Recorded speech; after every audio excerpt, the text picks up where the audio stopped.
In this video, I'm going to bring this wig back to life. Clearly, it needs restoration. The nape is crazy tangled. The top of it doesn't look too bad, but when I show you the closure, you probably might scream. It was balding, and what I did is I just kept cutting it down lower and lower and lower, and honestly, I'm going to do it again. Eventually, I'm going to swap out the closure, but I'm not ready to do it quite yet. But anyways, I'm going to just go through a series of events to make this look a lot better than it is. As you can see, the parting is a hot mess too. So what I'll be using to detangle this hair is my detangle brush, a comb and some water. The water will just be for more of the stubborn tangles, but that's essentially what you need. Oh, and some clips and some pins to pin down the hair, because if you have serious tangles, you're gonna need it. So about this hair, I got this hair from Unice Hair on AliExpress like a few years ago, like 3-4 years ago, and I got it for the nice price of £68. I looked and I seen that it's not that much anymore, it's a lot more, and I don't know why they raised their prices, but I'm glad I got it whilst it was good. Anyways, it is 3 16-inch bundles and a 14-inch middle part closure. So for the detangling process, I just sectioned off the hair and was working on one section at a time, just so I can really get the tangles out.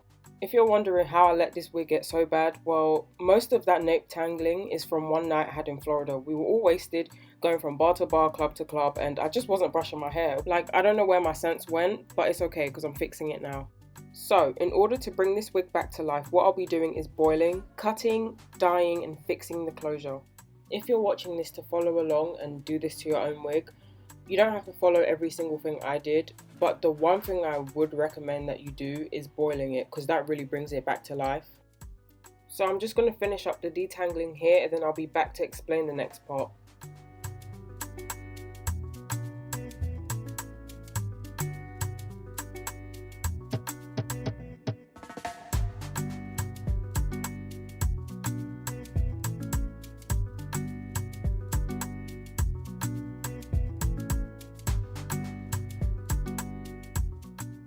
So after detangling, I'm going in with a clarifying shampoo. If you do this, I recommend a clarifying shampoo because it really gets in there and cleans. It just strips all the crap off of the hair.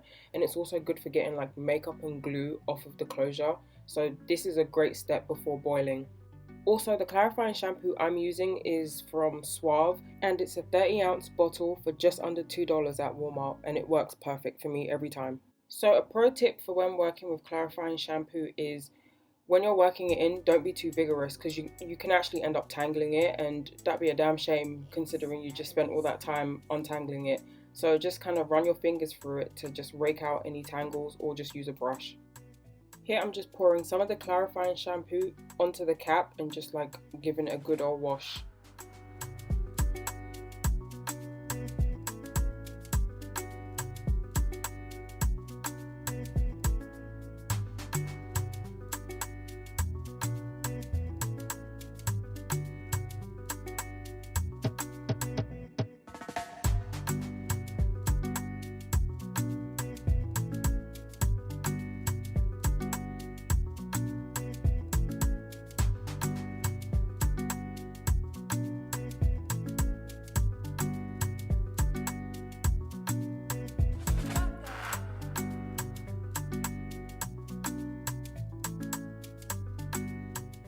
So what I'm first going to do is boil it without conditioner. I did this because this hair was previously dyed jet black, and I wanted to kind of remove some of the dye, because I'm going to dye it again later, but I wanted to remove some of the dye here at this point, so that when I do the boiled mixture with the conditioner, it doesn't just leak out and mess with the conditioning process. Like, I mean, I'm sure I could have did without this step, but I don't know. At that time it made sense, but you don't have to do this part if you don't want to. So here I'm just rinsing out any leftover of whatever may be left over. Do make sure to let it cool down because it was really hot.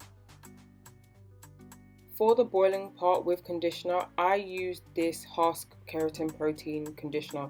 You can use whatever you like. I would have liked to have used a cheaper one, but that was a gift, so I didn't care about saving any of it. I used 3/4 of the bottle. I've seen most people use like silicone mix, but I do actually have that. I don't know why I didn't use that, but yeah, just use whatever you like.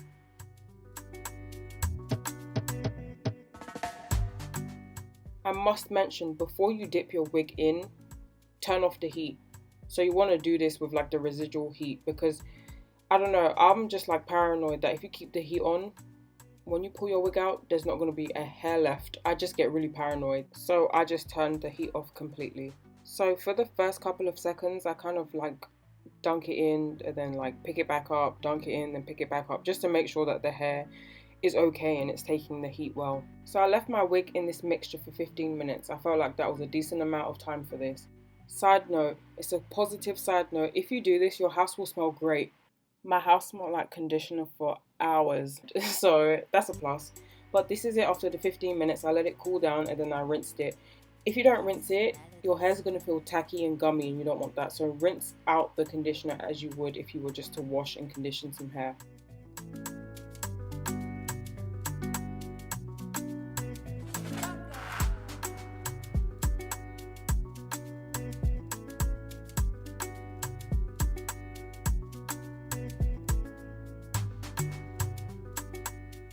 So for the cutting part, all I'm going to do is just cut some curtain bangs. I'm not going to explain this method because it's not even my method, it's a TikTok hack. And I watched Brad Mondo's video on YouTube on how to do it. So I was following it as I was doing this.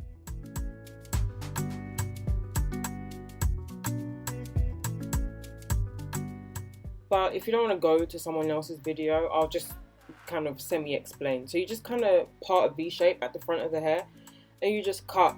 I messed up though. I really messed up here because my wig was too far forward on the wig head. So where I thought I was cutting at the chin, no. On my head, I was cutting at like my nose. So I cut them a bit short, but thank God it's not bad. Like, it wasn't one of those horror bang stories. Like, it was nothing too crazy. It actually worked out just fine. But I would have liked them a little bit longer. So you pretty much just like over direct the hair and then cut, and it should form like the layers. But I wouldn't follow what I'm telling you. I would just recommend you watch it. Or if you're like a visual learner and you can see what I'm doing and you can emulate it, then I guess you can do that. But I do recommend watching a video if you really want to do it.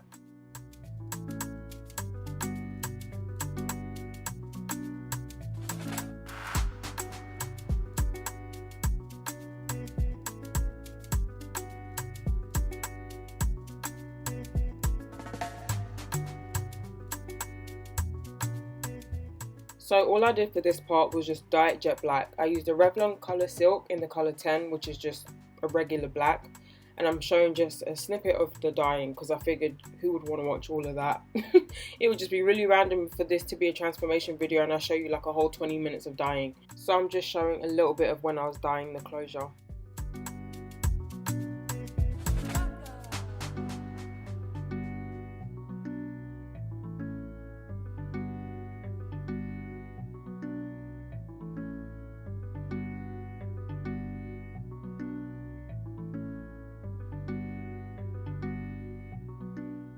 So I left the dye in for an hour and then I washed it out. I'm just loving how it looks. It's so shiny, so dark. I love it. So I straightened the hair off camera and all I have left to do are the bangs. I'm going to use my blow dryer and a round brush to kind of give that blowout effect. But before I do that, I'm going to wet the bangs with this keratin leave-in spray.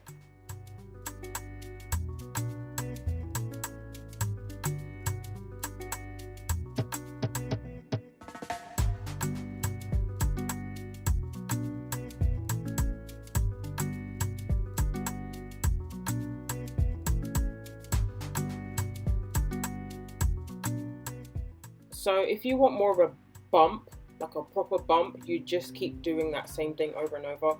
But I wanted just a swoop, just a slight swoop. To fix my bald closures, I try not to do this because I actually hate doing this. I use like an eyebrow pencil, an eyeliner pencil. I usually use black, but I couldn't find mine, so I'm using brown. And I just kind of fill in the sparse areas. Why I hate doing this is because if you forget and you like touch the top of your head, you just have like eyeliner on your hand and it's a bit annoying. Also, this closure, I don't know, it looks a hot mess. There wasn't much I can do to even really save it. I do need to swap it out. Like, that's what I have to do at this point. Like, I should stop cutting it down. I should stop doing all of that extra stuff. But for now, this will work. Up close, I will say it looks a lot worse. Like when it's on my head, you can't really tell that there's too much craziness going on the top of my head. But this is like a temporary fix.